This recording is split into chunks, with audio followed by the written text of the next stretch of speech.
जय जय गोपाल जय जय श्री राधा रमण हरि गोविंद जय जय श्री राधा रमण हरि गोविंद जय जय गोविंद जय जय गोपाल जय जय गोविंद जय जय गोपाल जय जय श्री राधा रमण हरि गोविंद जय जय श्री राधा रमण हरि गोविंद जय जय बोल वृंदावन बिहारी लाल की जय ओम नमो भगवते पुराण पुरुषोत्तमाय ओम जयति पराशर सूनु सत्यवती हृदय नंदनो व्यासो यस्यास्य कमलगल्तम वाग्मयमृतं जगत्पेवती विश्वसर्ग विसर्गादि नवलक्षण लक्षितम श्रीकृष्णाक्षं परम धाम जगद्धाम नमामि तत् हृदयस्य प्रेरणया प्रवर्तितो हम बराकुकोपि तस्य हरे पदकमलं वंदे श्री चैतन्य देवस्य वंदे हम श्री गुरु श्री पदकमलं श्री गुरु वैष्णवांश्च श्री रूपम साग्रजातम सहगण रघुनाथान्वितं तं सजीवं साद्वैतं सावधूतं परिजन सहितं श्री कृष्ण चैतन्य देवं श्री राधा कृष्ण पादान सागण ललता श्री विशाखान्वितांश्च आजान लंबित भुजौ कनकावदातौ संकीर्तनैक पितरौ कमलायताक्षौ विश्वम्भरौ द्विजभरौ युगधर्मपालौ वंदे जगद्गीकरौ करुणावतारौ नारायण नमस्कृत्य नरं चैव नरोत्तमं देवीं सरस्वतीं व्यासं ततो जयमुदीरयेत् नारायणाय नमः नराय नमः नरोत्तमाय नमः देव्यै सरस्वत्यै नमः व्यासाय नमः नमो धर्माय महते नमः कृष्णाय वेधसे ब्राह्मणेभ्यो नमस्कृत्य धर्मान् वक्षे सनातनान् वाञ्छाकल्पतरुभ्यश्च कृपासिन्धुभ्यैव च पत्तानां पावनेभ्यो वैष्णवेभ्यो नमो नमः।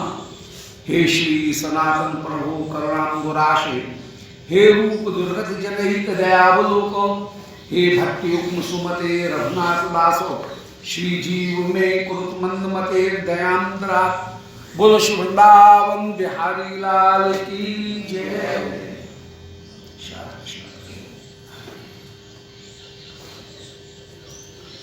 परम मंगल श्री चैतन्य चरितामृत 17वां परिच्छेद 220वीं पया। पूर्व प्रसंग में कविराज गोस्वामी काजी उद्धार लीला का वर्णन कराए। श्रीमद् महाप्रभु ने तर्क प्रदान करके यह स्थापित किया कि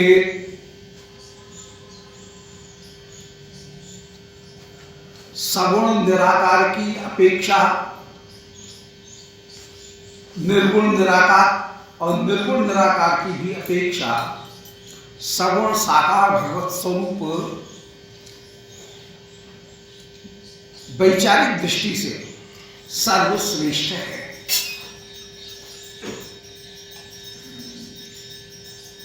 सगुण निराकार स्वरूप में सभी जो दर्शन विदेशी उन सब का समावेश हो जाएगा। ईश्वर जगत की सृष्टि करने वाला है, सगुण है, परंतु उसका कोई रूप नहीं है, सगुण निराकार स्वरूप हो गया। खुदा है, जगत की सृष्टि करने वाला है, उसकी इच्छा से सब कुछ हो रहा है, ये सबको मान रहे हैं, परंतु उसका आकार भी नहीं है। एक और उसमें गुण भी और निराकार भी, सगुण निराकार। सर्वोत्तम जो स्वरूप है वो सगुण साकार का ही होगा। इसके बाद में नंबर 2 आता है, सगुण निराकार के बाद में सगुण साकार, कि वो अनंत गुणों से युक्त है, चाहे तो अपने गुणों को प्रकट करे, ये सगुण साकार स्वरूप। एक है सगुण, एक है निर्गुण निराकार स्वरूप। अब निर्गुण निराकार स्वरूप में अपनी कहीं कृपालुता नहीं है, वो नहीं है। जैसे ज्ञानी जन मानते हैं निर्गुण निराकार स्वरूप, तो सगुण निराकार, निर्गुण निराकार और सर्वोत्तम जो स्वरूप होगा वो होगा साकार स्वरूप। चाहे तो वो अपनी महिमा को प्रकट करे, चाहे किसी के सामने अपनी महिमा को प्रकट न करे। इनमें मूलतः यही मानना पड़ेगा कि वो परतत्व सगुण साकार होकर के ही विराजमान सृष्टि है। वेद भी ईश्वर को चेष्टा और गुणों से युक्त करके ही कहीं न कहीं मानते हैं। ईश्वर में कहीं न कहीं गुण भी विद्यमान हैं। गुण नहीं होते तो फिर गुण कहां से प्रकट हुए? चेष्टा भी विद्यमान है, इसीलिए जगत सामने प्रकट हुआ। इसलिए वह सगुण साकार स्वरूप ही सर्वोत्तम स्वरूप है। उसके भीतर निर्गुण स्वरूप भी छपा हुआ है। कभी वो अपने आप को प्रकट नहीं करे। सेठ जी के पास में बहुत पैसा है, धन दौलत है, चाहे तो प्रकट करे, नहीं चाहे तो तिजोरी के भीतर बंद रखे। क्यों दिखाएं? उनकी इच्छा के ऊपर है। ऐसे ही भगवान में सारे गुण हैं, किसी के सामने प्रकट कर देंगे, किसी के सामने प्रकट नहीं करेंगे। प्रकट नहीं कर रहे हैं इसका तात्पर्य ये नहीं है कि उनके पास में गुण नहीं है, तो उनके पास में गुण विद्यमान है। तो श्री महाप्रभु ने काजी के साथ में वार्तालाप करते हुए यह स्थापित किया कि तुम सगुण निराकार करके जिसको निरूपण कर रहे हो उसकी अपेक्षा सगुण साकार स्वरूप ही सर्वश्रेष्ठ है और वही संपूर्ण गुणों का आधार होकर के विराजमान। महाप्रभु ने तुलनात्मक अध्ययन प्रस्तुत किया और तुलनात्मक अध्ययन प्रस्तुत करने के बाद में काजी जो हैं उनको धर्म के स्वरूप का भी बताया कि धर्म के 4 पक्ष हैं: ज्ञान कांड, उपासना कांड, कर्म कांड और सदाचार। ये धर्म के 4 पक्ष हैं।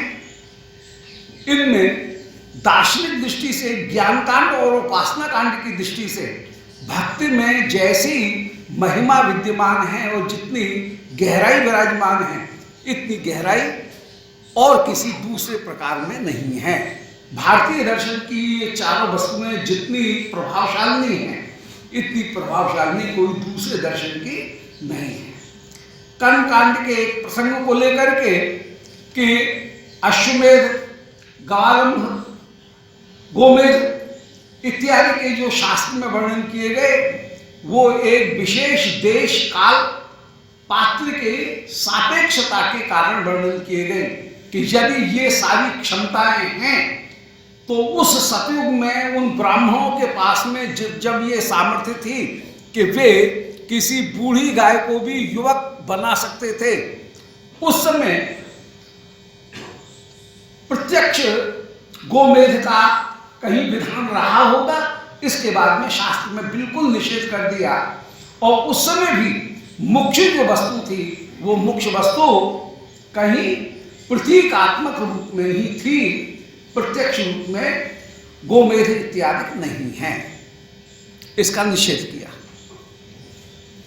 और तुम तो अधर्म ही कर रहे हो, क्योंकि केवल अपने उस गाय के हित के लिए नहीं बल्कि अपने स्वार्थ के लिए यदि कोई पशु हिंसा करता है तो यह परम कठिनाई की ही बात होगी।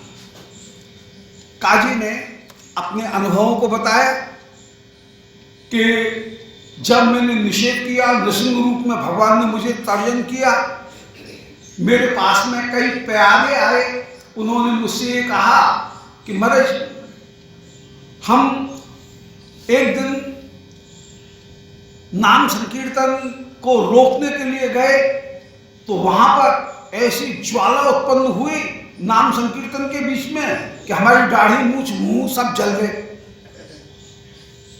हम अब ऐसा कभी नहीं करेंगे।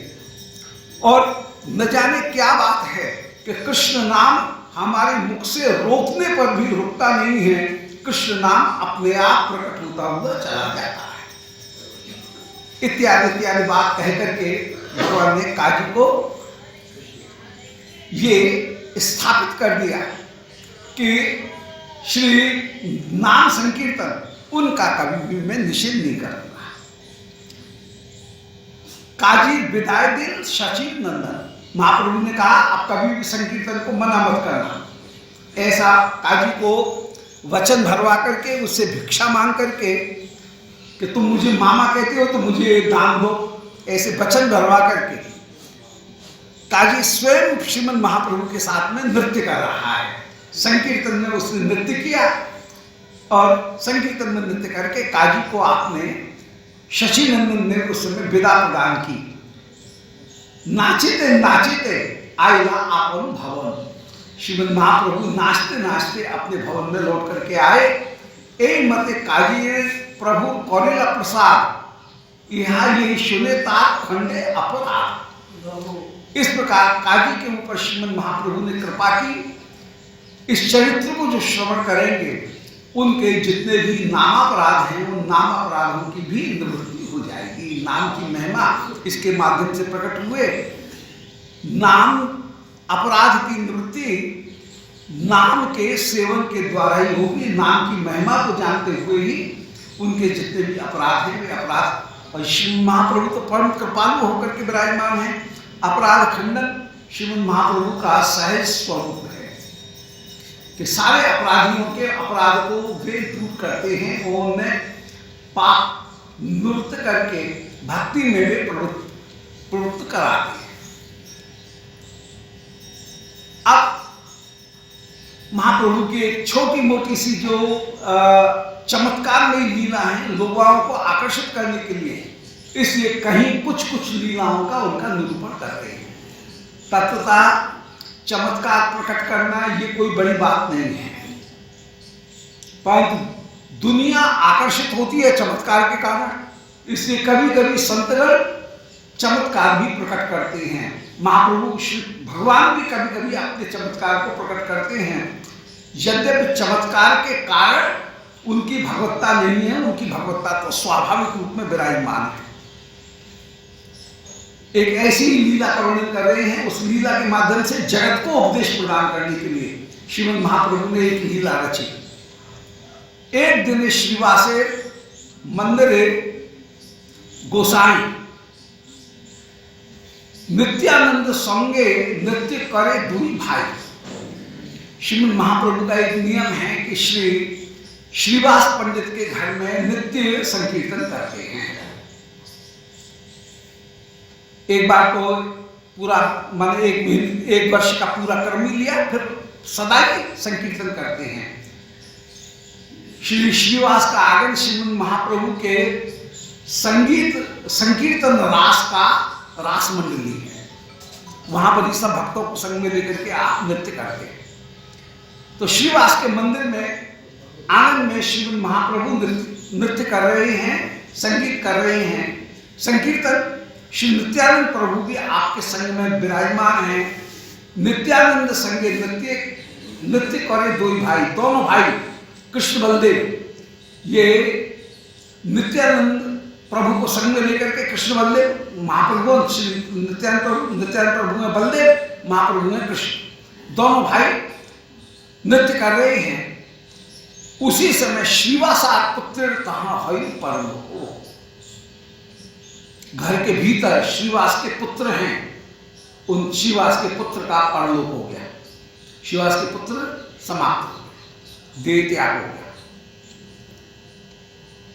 तब श्रीवास चित्ते ना जन्मेलो शोक, परंतु पुत्र की मृत्यु हो जाने पर भी श्रीवास के हृदय में शोक नहीं।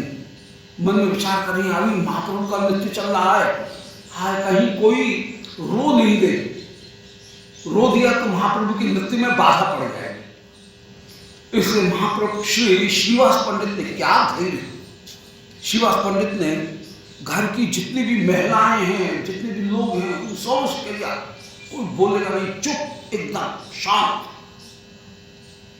और कोई चर्चा नहीं करेगा। श्रीवास स्वयं भी अपने दुख को रोक करके, व्यावहारिक जो दुख है उसको रोक करके आनंद से नृत्य कर रहे हैं। महाप्रभु के साथ में ये भी नृत्य कर रहे हैं, संकीर्तन में सम्मिलित है। क्या गजब है। मृतपुत्र मुखे कई, उसमें श्रीवास ने घर में भी जाकर के सबको कह दिया, संकेत संकेत में, कि कोई कहीं कोई आवाज नहीं आनी चाहिए रोने की, पुकारने की। परंतु महाप्रभु को यानी कैसे भास हो गया, कुछ अलग अलग सा वातावरण दिख रहा है, कुछ आभास हो गया। तो महाप्रभु ने कीर्तन बंद किया और कीर्तन बंद करके पूछ रहे हैं क्या बात हुई। उस समय किसी ने कह दिया, जब महाप्रभु ने पूछा उस समय कहना पड़ा कि ऐसे ऐसे एक दुर्घटना घर में घट गई है और श्रीवास का अपना बेटा वो ही समाप्त हो गया है। कितनी देर की, बहुत देर की बात है, पड़ा हुआ है।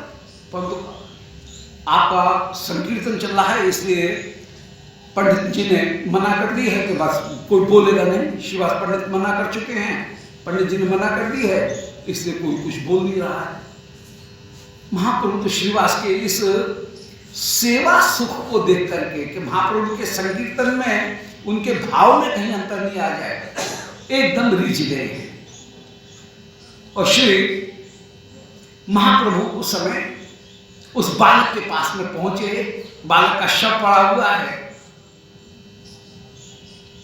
श्री महाप्रभु ने उस समय सबको धैर्य प्रदान किया और ज्ञान की चर्चा करते हुए श्रीमद् महाप्रभु सब व्यक्तियों को धैर्य प्रदान कर रहे हैं। महाप्रभु में श्रीवास पंडित ने तो ये कह दिया कि यदि कोई रोया ना तो मैं गंगा जी में डूब करके प्राण त्याग कर दूंगा, कि महाप्रभु के नृत्य सुख में कहीं बाधा नहीं आए। इससे सब डर गए। श्री महाप्रभु ने उस बालक को गया के पास में गए और बालक को जिस समय आपने उठाया, बालक को छुआ, बालक को उठाया, बालक जी गया। निताय गौर हरि बोल। बालक एकदम जी गया और जी करके बैठ गया।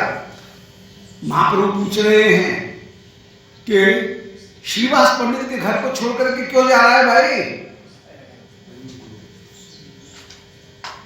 श्रीवास पंडित के घर को छोड़ करके क्यों जा रहा है?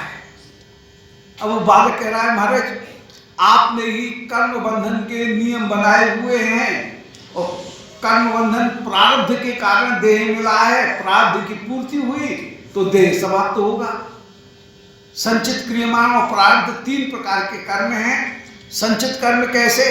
बोले जैसे तर्कस में रखा हुआ तीर, चाहो तो उसका प्रयोग करो, चाहो तो उसका प्रयोग मत करो। क्रियमाण कर्म कौन से हैं? बोले जैसे धनुष के ऊपर चढ़ा हुआ तीर, अभी भी छूटा नहीं है, चाहे तो उसको उतारा जा सकता है। परंतु प्रारब्ध कर्म वो हैं जो तीर छूट गया है, उस छूटे हुए तीर को नहीं रोका जा सकता। इसी प्रकार जिन कर्मों ने अपना फल देना प्रारंभ कर दिया है वे कर्म प्रारब्ध कर्म कहलाएंगे। बीज माने कर्म दो प्रकार के, एक प्रारब्ध एक अप्रारब्ध। जिन्होंने फल प्रारंभ करना प्रारंभ कर दिया उनका नाम है प्रारब्ध, जिन्होंने फल देना अभी प्रारंभ नहीं किया है उनका नाम है अप्रारब्ध। अपराध कर्म भी दो प्रकार के, एक बीज एक कूट। बीज उनको कहेंगे, भक्त सामने सिंधु में वर्णन कर रहे हैं, बीज उनको कहेंगे जो संचित हैं, तर्कस में रखे हुए हैं, कर्म किए तो हैं परंतु कर्म ने अभी फल देना प्रारंभ नहीं किया है। उसका प्रारंभ बन गया है परंतु अभी प्रारंभ ने फल देना प्रारंभ नहीं किया है।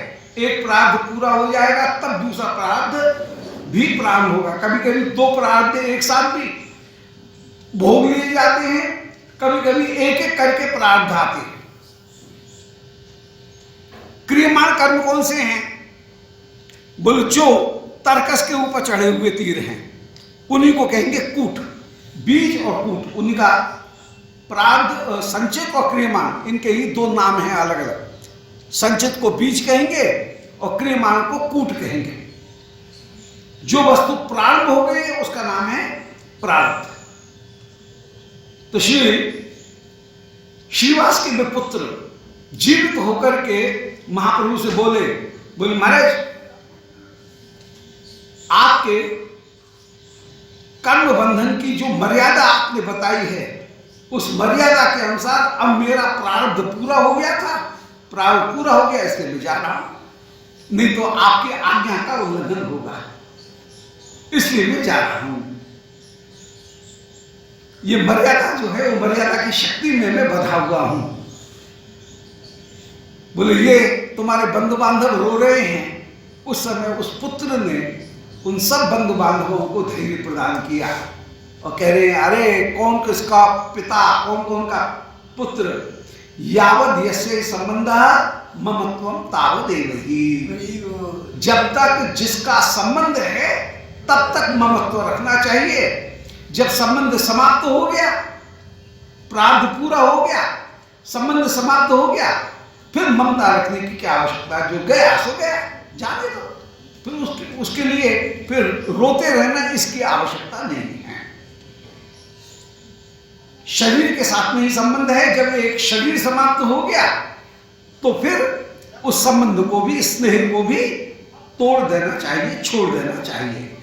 कौन कौन का पिता, कौन कौन का पुत्र, सब लोग या तो अपने ऋण को चुका रहे हैं या ऋण को वसूल कर रहे हैं।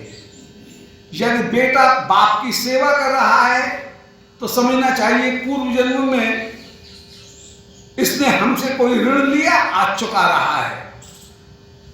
सेवा नहीं कर रहा है तो समझना चाहिए कि हम इसके कर्जदार थे, बेटा बनकर के ये कर्ज वसूल कर रहा है।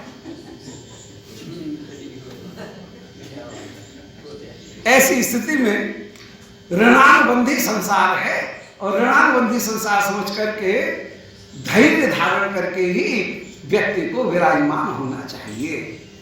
इसलिए क्लेश मानने की जरूरत नहीं है।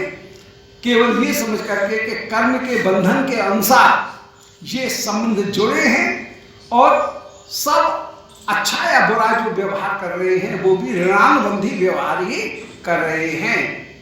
इसलिए मैं अपने कर्म के अनुसार आया। अब काय के मेरे माता पिता न जाने कितने जन्म मैंने ग्रहण करिए, कितने जन्म इन लोगों ने ग्रहण किए होंगे। कर्म की पोटली सिर के ऊपर रखे रखे डोल रहा हूं। कभी सिर दुख जाता है तो कंधे पे रख लेता हूं, कंधा दुख जाता है दूसरे कंधे पे रख लेता हूं, दूसरा कंधा दुख जाता है हाथ में लटकाता हूं, हाथ दुखने लगता है, फिर से सिर पे रख लेता हूं। इसी तरह से स्थान बदलते हुए ये जीवात्मा एक शरीर से दूसरे शरीर में, दूसरे शरीर से तीसरे शरीर में विचरण करती हुई डोल रही है। महाराज, मैं आपकी मर्यादा को नहीं तोड़ूंगा, अब मुझे अनुमति प्रदान करो। और ऐसा कहकर के वो बालक फिर से समाप्त हो गया। उस बालक के उपदेश से सबको परम परम बोध की प्राप्ति हुई। बिल्कुल वही की वही इतिहास दोहराया गया। जैसे कि चित्रकेतु राजा के प्रसंग में श्री षष्ठ स्कंद में, छठे स्कंद में श्रीमद् भागवत में जो चरित्र आता है, वही का वही उपदेश उस बालक ने, श्रीवास पंडित के बालक ने भी अपनी माता इत्यादि सबको, जितनी भी घर की महिलाएं थी, बंधु थे, उन सबको दिया। श्रीवास पंडित का तो कहना ही क्या, वे तो परम नारद जी के स्वरूप हैं, परम स्वयं ज्ञानी होकर के विराजमान, और सेवा में कितनी प्रवृत्ति कि इतनी बड़ी घटना घट गई और फिर भी वे विचलित नहीं हैं कि महाप्रभु के नृत्य सुख में, संकीर्तन सुख में कहीं बाधा न पड़ जाए। ये तत्सुखी भाव श्री श्रीवास पंडित ने दिखाया। श्री महाप्रभु उस समय श्रीवास पंडित को अपनी छाती से लगा करके, श्रीवास पंडित से लिपट करके श्रीमन महाप्रभु कह रहे हैं, बोले पंडित तुम जरा भी दुखी मत होना। अरे तुम्हारा एक पुत्र भले दूर हो गया है, परंतु एक दूसरा पुत्र मैं तुम्हारे पास में हूं, मैं हूं तुम्हारा पुत्र। ऐसा कहकर के श्रीमन महाप्रभु श्री श्रीवास पंडित से लिपट रहे और कह रहे हैं, श्रीवास मुझ और नित्यानंद को दोनों को तुम अपना पुत्र करके ही मानोगे। वास्तव में श्री महाप्रभु ने ये दिखाया है। एक दिन श्री महाप्रभु मालिनी देवी जी के, श्रीवास की जो शक्ति है पत्नी मालिनी देवी जी, उन मालिनी देवी जी की गोदी में विराजमान हो गए और गोदी में विराजमान होकर के श्री मालिनी देवी जी के स्तन का आपने प्रत्यक्ष रूप से पान किया और वृद्धा श्री मालिनी देवी जी, उनके स्तनों से दूध की धारा प्रवाहित हो गई। इतना वात्सल्य यथार्थ में पुत्र बनकर के श्रीमन महाप्रभु ने दिखाया और श्री मालिनी देवी जी के स्तनंधाय होकर के आप विराजमान हुए, उनके स्तन का पान करते हुए विराजमान हुए। यथार्थ में बालक स्वरूप धारण करके आपने श्री मालिनी देवी जी के अभिलाषा को पूर्ण किया और उस जो वचन कहे उनको सत्य करके दिखाया।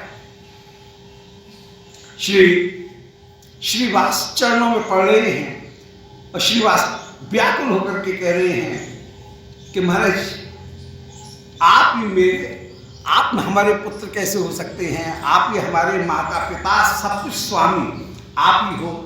मेरी यही अभिलाषा है कि आपके चरणारविंद में मेरी प्रीति निरंतर निरंतर बनी रहे।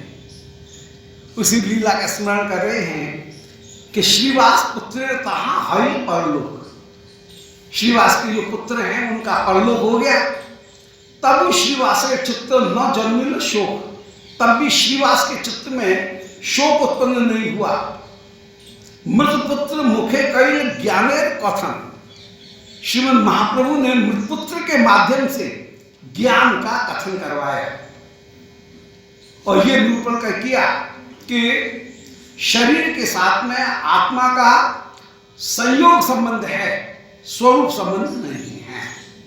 आत्मा शरीर के साथ में संयोग होकर के विराजमान है, वह उसका गुण नहीं है आत्मा का, न तो समवाय संबंध है न संवेद संबंध है। वो समवाय संबंध नहीं है, असमवाय संबंध भी नहीं है, बल्कि संयोग संबंध ही होकर के विराजमान है। जहां पर कोई वस्तु किसी दूसरी वस्तु में के रूप में परिणत होती है उसका नाम है समवाय संबंध। जैसे मिट्टी ही घड़ा बनती है, घड़ा और मिट्टी ये दोनों हो गए समवाय संबंध। तो जिनमें अयुत सिद्ध संबंध हो, अयुत सिद्ध उसको कहते हैं कि एक वस्तु नष्ट न होते हुए दूसरी वस्तु के रूप में प्रकट हो जाए, उसका नाम है समवाय संबंध। जैसे मिट्टी नष्ट नहीं हो रही है और घड़े के रूप में परिणत हो रही है, तो ये हो गया समवाय संबंध। धागा नष्ट नहीं हो रहा है और वस्त्र के रूप में धागा परिणत हो गया। सोना नष्ट नहीं हो रहा है और कुंडल के रूप में परिणत हो गया, ये हो गया समवाय संबंध। समवाय संबंध। असमवाय कारण किसको कहेंगे? असमवाय कारण कहेंगे कि समवाय कारण में जो विराजमान हो और वो कारण कार्य में भी आ जाए। जैसे नीले रंग का यदि धागा था तो कपड़ा भी नीले रंग का बना, सोने का रंग पीला था इसलिए जो वो कुंडल है वो कुंडल भी पीले रंग का बना। लाल रंग की मिट्टी थी तो घड़ा भी लाल रंग का बना। तो रंग जो है उसका घड़े के साथ में जो संबंध है इसको हम कहेंगे असमवायी कारण। निमित्त कारण वो है जो कि अलग होकर के विराजमान हो। कारण तो है परंतु अलग होकर के विराजमान हो, उसको हम कहेंगे निमित्त कारण। जैसे कुम्हार घड़े का निमित्त कारण है। तो समवाय कारण, असमवाय कारण और निमित्त कारण, ये तीन कारण है। इनमें संयोग संबंध जो है, समवाय संबंध और संयोग संबंध, संयोग संबंध वो है जहां दो वस्तुओं को मिला करके एक कर दिया गया, संयोग हुआ, उसको हम संयोग संबंध करेंगे। शरीर के साथ में आत्मा का संयोग संबंध है। न तो शरीर के गुण आत्मा में आ रहे हैं, न आत्मा के गुण शरीर में हैं। आत्मा निमित्त कारण भी नहीं है, उपादान कारण भी नहीं है, वो सबसे अलग है। संयोग संबंध से आत्मा शरीर के साथ में जुड़ रही है और अलग हो रही है, अलग हो जाएगी। तो आत्मा का शरीर के साथ में कहीं संयोग संबंध मात्र एकमात्र विराजमान है और कोई दूसरा संबंध नहीं है।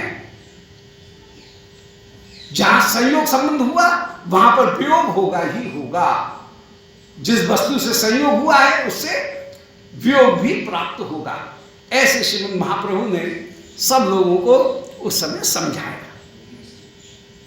तबित कौरिल सब भक्ति वरदान, उस समय श्री श्रीवास के घर में ही, इस घटना के थोड़ी देर बाद ही श्रीवास के घर में फिर महाप्रकाश लीला का महाप्रभु ने प्रकाशन किया। अपने महाप्रकाश को प्रकट किया, बालक का संस्कार करवाया, स्नान करके पधारे। पधारने के बाद में फिर श्रीमद् महाप्रभु उन्होंने आपने महाप्रकाश लीला का विस्तार किया।